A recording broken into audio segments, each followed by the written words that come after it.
Now, let's go back to that nurse that supposedly left Lagos back to Enugu, and we understand, I don't know, is she back in Lagos? There's this thing about Africans and family. Something happens to you, you want to let your family know, something good or bad, you want to let your family know. Has she been questioned? And what's the guarantee that these other people that are being monitored will not leave Lagos and then get in touch with their families? God forbid they get down, they suddenly fall ill. You cannot guarantee that. Education is not enough yet. We're in the process of trying to achieve that.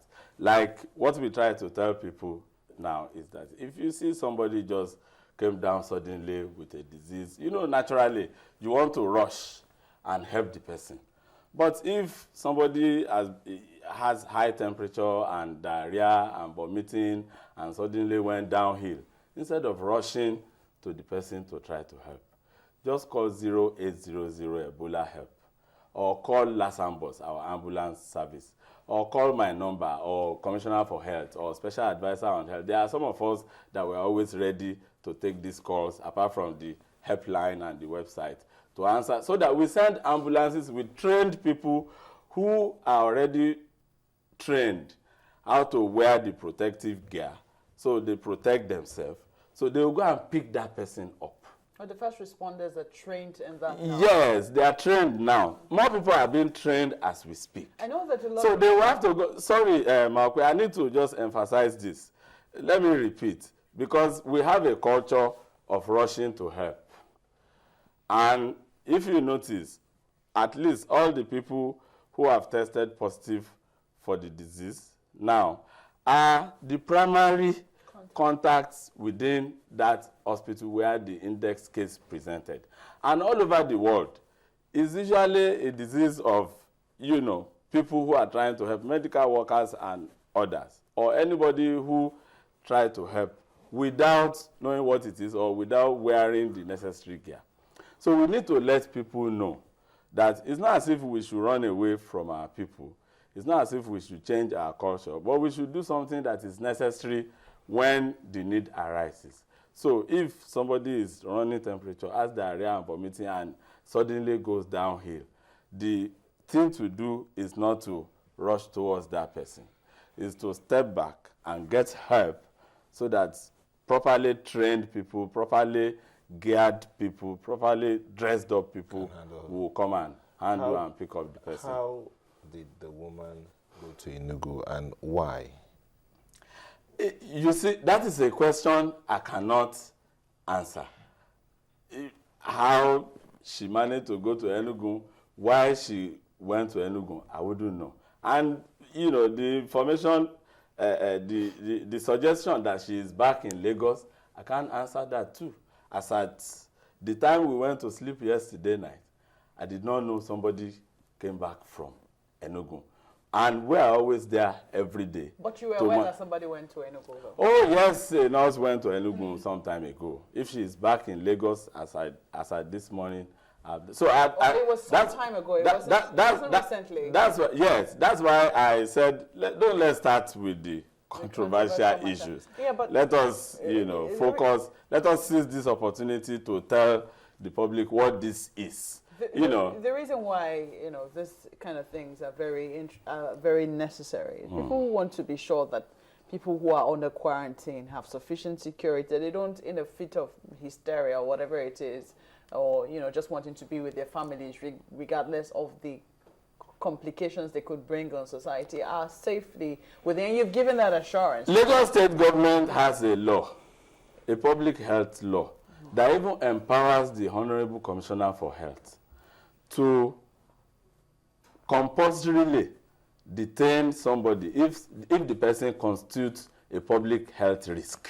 Exactly. So now people we have the power to do that, and we are ready to exercise it whenever necessary. People want to be assured that power will be exercised. It will be in this case, because even His Excellency the Governor said that a few days ago. On Monday we held meetings with members of the diplomatic corps, traditional rulers and religious leaders, and he passed this message on to them that we can take somebody and detain that person if we are convinced that this person constitutes a public health risk. That's why we're posing these questions, to ensure that the people who should be under quarantine are in quarantine and they're not going to be leaving that space. They are not going to. And, they are not going to. We're just a little curious as to this case, because we did hear initially that some patients who were under surveillance, had escaped or had left Lagos. But nobody mentioned that somebody who was infected, because I think they made a very clear distinction between these cases. Nobody mentioned that somebody who was infected with the virus, confirmed infected with the virus, had left Lagos. And so people are just wondering, how does that kind of situation arise if there's sufficient as a matter of fact, I'm not aware of a confirmed that was confirmed by us and left. So who is this nurse? Lagos. Yeah. One of the contacts, maybe, but those people that we carried out tests for and confirmed, I know their number, they are there. Is there a division now in terms of the people? Because according to the information that we got from the federal government, she's confirmed to have the disease. She has Ebola virus disease, and she went to Enugu. As a result of that, 21 people are under surveillance in Enugu as well. You say that everybody who had primary contact have been quarantined. How then is it possible? Unless, of course, you're saying that patients are allowed to get help wherever it is. No. We are not allowing that. We are keeping them under quarantine.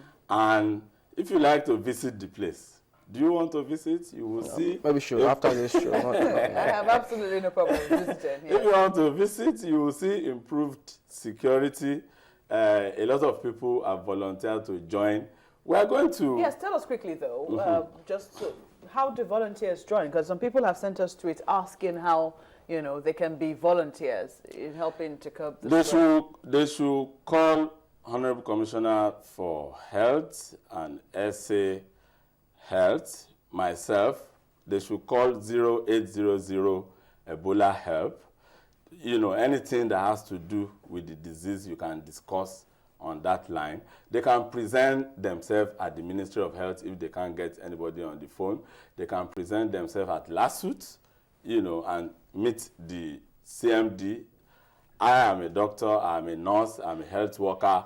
I'm just a Nigerian. In what way can I be part of it? Lagos State government has put in place life insurance for anybody that is ready to be part of combating and conquering the disease. And there is going to be remuneration. Well, there's no amount of money that you can pay for people's life, but we are going to pay enough that is commensurate with the risk people will be taking, and that will also pay for their sense of patriotism, to come and be part of combating the disease.